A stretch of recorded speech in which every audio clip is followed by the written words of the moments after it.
Alright, actually, this is backstroke. It's like I said, like you explained to me, it's sort of back and forth as to whether it's your favorite stroke and stuff like that. So again, I'm just getting the first pass is going to go through kind of normal speed.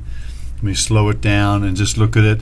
And just generally speaking, the major differences actually fairly similar. I don't see a huge, just kind of watching it the way it is.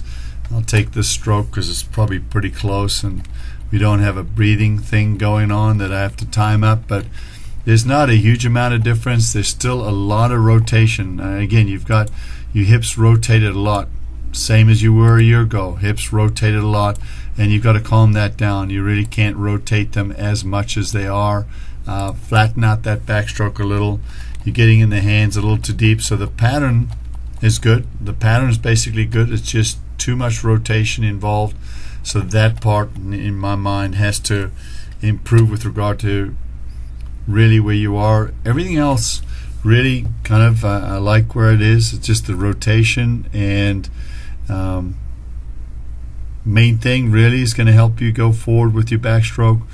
And I'm going to pop out to just this single frame. So the main thing going forward is, I think, just calming down on that rotation and working quite a lot more sort of double arm backstroke. So I really should I'm going to pop this up here first, just to this kick to swim. So take a look at the rotation that she's with here. Again, your kick is kind of where this is. You can do exactly what she's doing. Again, you don't see the level of rotation in this athlete, and this is where you want to go rotation wise. This is where you need to be rotation wise, and you find your hand patterns are a lot shallower below the surface of the water. So to me, going forward backstroke, that's where it has to be. So main thing is maybe a lot more double arm backstroke. Maybe put a little paddle on your hands, just a little pair of paddles on your hands, so that you can kind of feel where you are. And then just once you get this anchor position up here, up nice and shallow, and just really keep it in this position. So really everything's going to go kind of this pattern, out here, and everything.